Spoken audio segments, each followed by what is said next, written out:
In the age of the internet, an entire goldmine of knowledge is never more than a few clicks away. The problem is that it sometimes seems like there's just too much out there. How do you decide what's worth knowing and what'll only clog up your brain with useless nonsense? That's where I come in. From the weird and wonderful to the downright amazing, coming up are 20 facts you didn't know 5 minutes ago. A cucumber cure.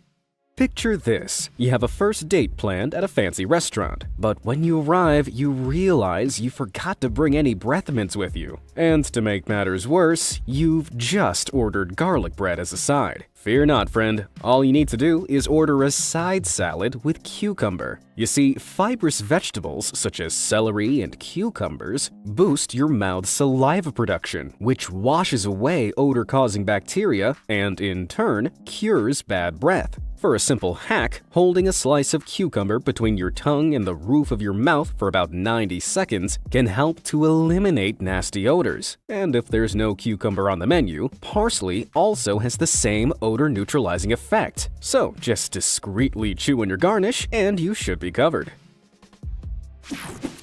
Mysterious fingernail markings. Have you ever glanced down at your fingernails and noticed some bizarre white markings that weren't there before? This kind of discoloration is actually a common condition known as leukonychia. Most of the time, it doesn't signify anything serious, and there are a number of potential causes. The primary reason is as a result of injury to the nail bed, which can occur if you accidentally strike or pinch your nail. Because of the time it takes your fingernails to grow, you might not even recall the injury by the time any white spots show up. Leukonychia can also appear as an allergic reaction to cosmetic products like polish, gloss, hardener, or nail polish remover. Sometimes it can also mean your nails are deficient in certain minerals or vitamins, most commonly zinc or calcium. But unless your entire nail turns white and you experience any pain, these markings will usually go away on their own, so there's no reason to worry. Now that I've got you looking at your fingers, why don't you make them useful by heading on over to those like and subscribe buttons and showing them some love? See that little bell icon? You should totally tickle that too to make sure you're the first to know when I upload more amazing content. Now let's get back to boosting your brains. Say prunes.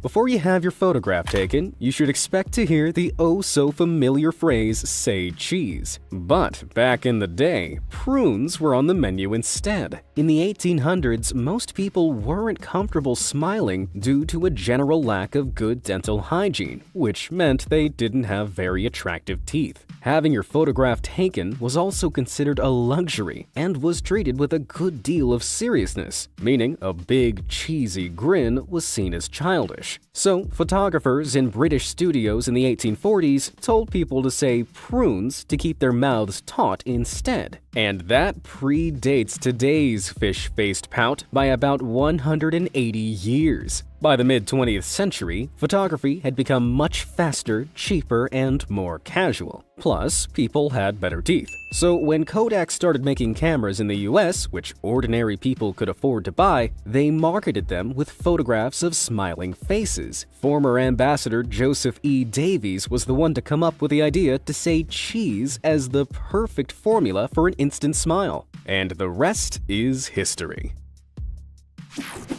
A flaming hot invention.